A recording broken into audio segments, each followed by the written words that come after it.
नहीं, फ्रैगमेंटेड नहीं है। आपने सही कहा कि अखिलेश यादव और बीजेपी और बीएसपी हमारे ब्राह्मण भाइयों के वोटों के लिए पूरी कोशिश कर रही है, मगर देखिए इन तमाम में कॉमन फैक्टर है कि सिवाय 19% उत्तर प्रदेश के मुसलमानों के सब कास्ट और बरादरियों के ऊपर मेहनत की जा रही है, और 19% मुसलमानों को इन तमाम पार्टीज़ ने यतीम और लाचार बनाकर छोड़ दिया है और इनके कोई वोट की अहमियत नहीं रही। तो यही बात हम उत्तर प्रदेश के मुस्लिम माइनॉरिटी को बता रहे हैं कि भाई आपकी कोई लीडरशिप को आपको पैदा करना पड़ेगा।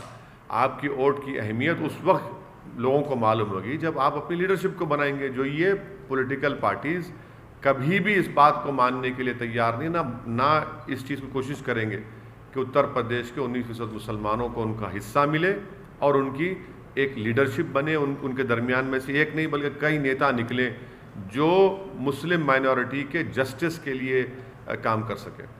और दूसरी बात सर, कल गृह मंत्री ने कहा था कि जो अगर सपा या बसपा की सरकार आती है तो राम मंदिर जो है वहाँ पर नहीं बनाएंगे।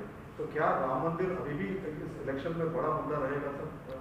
अब ये तो आप मीडिया के लोगों को तय करना है। जो हमारी हर स्पीच के बाद आप लोग कुछ ना कुछ उसमें निकालते हैं नुक्ता। अब जो देश के होम मिनिस्टर इस तरह की बात कर रहे हैं तो डेवलपमेंट की क्यों नहीं बात करते?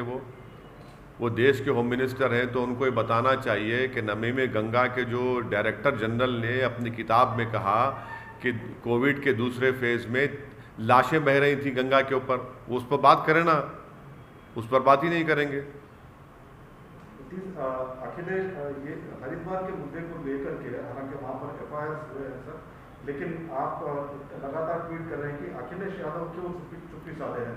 तो क्या लगता है कि उनका स्ट्रेटेजी क्या है, क्यों वो? देखिए, जितने पॉलिटिकल पार्टीज़ हैं भारत में जो भारत के संविधान पर यकीन करते हैं, जो एनार्की पर नहीं रूल ऑफ लॉ पर भरोसा करते हैं, उन तमाम पॉलिटिकल पार्टीज़ को अपनी खामोशी को तोड़ना पड़ेगा।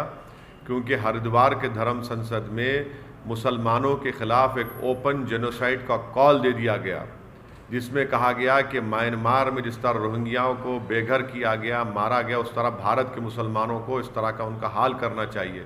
अगर समाजवादी पार्टी वहाँ पर 70 सीट पर चुनाव लड़ेगी, कांग्रेस वहाँ पर अपना गवर्नमेंट बनाने की बात कर रही है, मनमोहन सिंह को गोली से मारने की बात कही गई जो देश के एक्स प्राइम मिनिस्टर हैं, तो इस पर भी आप रिएक्ट नहीं करें। कब रिएक्ट करेंगे?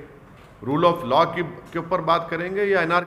तो इनकी खामोशी इनको एक्सपोज करती है और ये बताता है कि इसलिए खामोश हैं क्योंकि इनको फिक्र है कि दूसरा वोट नहीं मिलेगा। मगर यहाँ पर वोट की नहीं, यहाँ पर जेनोसाइड का कॉल दिया जा रहा है।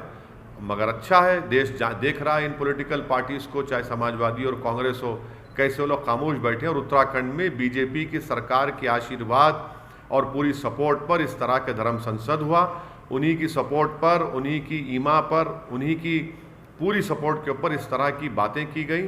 सिर्फ FIR इशू करने से नहीं होता, उनको गिरफ्तार करना चाहिए। ये तमाम ऑर्गेनाइजेशंस को UAPA के तहत बैन करना चाहिए, तभी जाकर रोक लगेगा, वरना ओपन कॉल फॉर जेनोसाइड किया जा रहा है भारत के मुसलमानों के बारे में। आखिरी सवाल सर, MIM आप हर हफ्ते लगातार यूपी में जा रहे हैं, ज़्यादा फोकस कर रहे हैं और 100 सीटों पर चुनाव लड़ने का भी ऐलान आप कर रहे हैं। तो क्या नज़र आता है माहौल वहाँ का सर? देखिए, जहाँ तक मेरी बात है, मैं अपने तमाम पार्टी के ज़िम्मेदारों के साथ, पार्टी के अरकान कार्यकर्ता के साथ, हम सब लोग मिलकर मेहनत कर रहे हैं।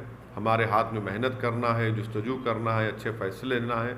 आगे इंशाअल्लाह ताला अल्लाह सुब्हानहू तआला उत्तर प्रदेश की जनता के दिलों में मोहब्बत डालेगा और वो वोट में तब्दील होगा। हम सबसे मुलाकात कर रहे हैं, सबसे बात कर रहे हैं और यही हमारी कोशिश है।